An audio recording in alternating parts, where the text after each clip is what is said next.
साक्रीच्या गणेश खैरनार यांना राज्याचा वसंतराव नाईक शेतीनिष्ठ शेतकरी पुरस्कार 2023 धुळे जिल्ह्याचा वाढला मान। धुळे जिल्ह्यातील साक्री तालुक्यातील चिकसे येथील प्रगतिशील शेतकरी गणेश उत्तमराव खैरनार पाटील यांची महाराष्ट्र शासनाच्या प्रतिष्ठेच्या वसंतराव नाईक शेतीनिष्ठ शेतकरी पुरस्कार 2023 साठी निवड झाली आहे। आधुनिक, वैज्ञानिक आणि शाश्वत शेतीतील उल्लेखनीय योगदानाची दखल घेत राज्य शासनाने त्यांना या मानाच्या पुरस्काराने गौरवण्याचा निर्णय घेतला आहे। त्यांच्या या यशामुळे साक्री तालुक्यासह संपूर्ण धुळे जिल्ह्यात आनंदाचे वातावरण असून विविध स्तरातून त्यांच्यावर अभिनंदनाचा वर्षाव होत आहे। गणेश खैरनार यांनी पारंपरिक शेतीला आधुनिक तंत्रज्ञानाची जोड देत शेती व्यवसायात नवे प्रयोग यशस्वी केले आहेत।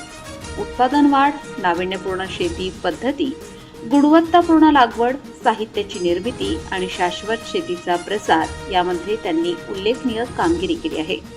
त्यांच्या कार्यामुळे अनेक शेतकरी आधुनिक शेतीकडे वळण्यास प्रेरित झाले आहेत। मागील 6 ते 7 वर्षांपासून त्यांनी उभारलेली राजनंदिनी हायटेक नर्सरी आज परिसरातील शेतकऱ्यांसाठी दर्जेदार रोपांची विश्वासार्ह नर्सरी म्हणून ओळखली जाते। या नर्सरीमध्ये अत्याधुनिक पद्धतीने हार्डनिंग केलेली उच्च प्रतीची ट्रेमधील रोपे तयार करून शेतकऱ्यांना वाजवी दरात उपलब्ध करून दिली जातात। मिरची, टोमॅटो, फ्लॉवर, शिमला मिरची, काकडी, कलिंगड, टरबूज, झेंडू, पपई, गोबी, वांगी तसेच विविध भाजीपाला आणि फुलपिकांची रोपे येथे उपलब्ध आहेत। या उपक्रमातून परिसरातील सुमारे 50 ते 60 स्थानिक नागरिकांना थेट रोजगार उपलब्ध झाला असून ग्रामीण भागातील रोजगार निर्मितीचे प्रभावी उदाहरण त्यांनी निर्माण केले आहे। शेतीसोबतच ग्रामीण अर्थव्यवस्थेला बळकटी देण्याचे महत्त्वपूर्ण कार्यही त्यांच्या माध्यमातून होत आहे। गणेश खैरनार यांना समाजसेवेचा वारसाही लाभला आहे। त्यांचे वडील उत्तमराव साधू पाटील खैरनार हे चिकसे गावचे माजी सरपंच असून त्यांच्या कार्यकाळात गावात अनेक विकास कामे झाली आहेत। विकास आणि समाजसेवेची ही परंपरा पुढे नेत गणेश खैरनार यांनी शेती क्षेत्रात नवे आदर्श निर्माण केले आहेत। मेहनत, अभ्यासू वृत्ती, दूरदृष्टी आणि आधुनिक शेतीबाबतचा सकारात्मक दृष्टिकोन यांच्या जोरावर त्यांनी राज्यभर प्रगतिशील शेतकरी म्हणून स्वतंत्र ओळख निर्माण केली आहे। वसंतराव नाईक शेतीनिष्ठ शेतकरी पुरस्कार 2023 हा सन्मान त्यांच्या वैयक्तिक यशाबरोबरच धुळे जिल्ह्यातील शेतकरी वर्गासाठीही अभिमानाची बाब मानली जात आहे। नमस्कार। राजनंदिनी हायटेक नर्सरीचे संचालक गणेश उर्फ दादा खैरनार, राहणार चिकसे, तालुका साक्री, जिल्हा धुळे। वसंतराव नाईक शेतीनिष्ठ शेतकरी पुरस्कार आपल्याला मिळाला आहे। काय भावना आहे दादा, काय सांगाल? वसंतराव नाईक शेतीनिष्ठ पुरस्कार मिळाला आहे मला, राज्य पुरस्कार। शेतीचा प्रवास 2007-08ला आम्ही पारंपरिक शेती करायचो। मका, बाजरी, सोयाबीन, कांदे, वालपापडी, भाजीपाला असं आम्ही पारंपरिक शेती करायचो। मग आम्ही 2009ला आमच्याकडे ड्रीप इरिगेशन आलं। ड्रीपद्वारे आम्ही मग भाजीपाला करायचो, मल्चिंग पेपर, नंतर टमाटे, मिरची, ओपनला मिरची, फाफडा मिरची किंवा असं G4मध्ये मिरचीमध्ये वळालो आम्ही आधुनिक शेतीमध्ये। 2000 मग नंतर आम्ही हळूहळू आम्ही 3 एकर शेणनेट केलं। मी 3 एकर शेणनेट केल्यामुळे मला चांगला बेनिफिट मिळाला। तिथं आम्हाला ढोबळी मिरची, पॅलेडिन, बालटोक, वांगे केले।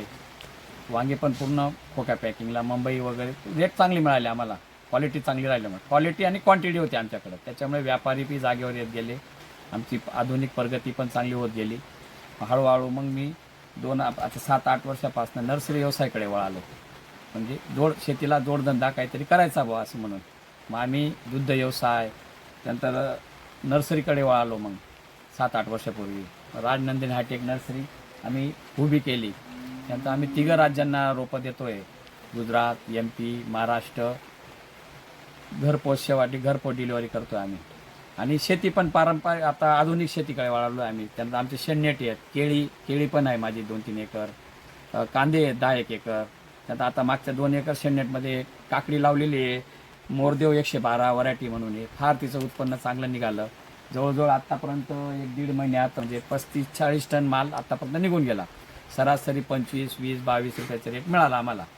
थोडं काल परवापासून पावसाचं वातावरण झाल्यामुळे थोडंसं रेट कमी झाले। आपल्या माध्यमातून या ठिकाणी अनेकांना, स्थानिकांना रोजगार देखील उपलब्ध झाले आहेत, त्याबद्दल काय सांगाल? त्यानंतर मग आपल्या माझ्याकडनं जवळजवळ 40-50 लोकांना रोजगार पण उपलब्ध करून मिळालेला आहे. दररोज पर डे 40-45 लेबर माझ्याकडे असतात. शासनाच्या कुठल्या योजना तुम्हाला सर्वाधिक उपयुक्त ठरल्या दादा? शासनाच्या फक्त 2009ला मला 20 गुंठ्या शेणनेटचा सबसिडी मिळाली आहे. नंतर मग मला 7-8-10 एकरला ड्रीपला सबसिडी मिळालेली आहे. आपल्या या यशामागे कुटुंबाचे आणि सहकाऱ्यांचे किती योगदान लाभले आपल्याला? कुटुंब आमचा 27-28 लोकांचा कुटुंब आहे. 4 काका, वडील, आम्ही 7-8 भाऊ, माझा एक भाऊ योगेश खैरनार. आम्ही सगळे मिळून सगळ्या कुटुंबांनी हातबोट लावून आज मी या स्तरावर पोहोचलो आहे. आगामी काळात शेती क्षेत्रात कोणते बदल होणे गरजेचे वाटतं आपणास? मित्रांनी आता दुग्ध व्यवसायाला चांगला सपोर्ट आला आहे. आता तुकाराम मुंडे आल्यामुळे त्यांनी पण आता लक्ष द्यायला पाहिजे किंवा शेतीला जोडधंदा कुठलाही त्याशिवाय प्रगती होऊ शकत नाही. आणि जोडधंदा म्हणजे आता माझी एक नर्सरी आहे, असं काहीतरी जोडधंदाशिवाय प्रगती नाही. नमस्कार. माझे मोठे बंधू गणेश उत्तमराव खैरनार उर्फ दादाभाऊ म्हणतात त्यांना वसंत नाईक कृषी पुरस्कार मिळाला राज्यपालाच्या हातून. त्यांना शुभेच्छा देतो.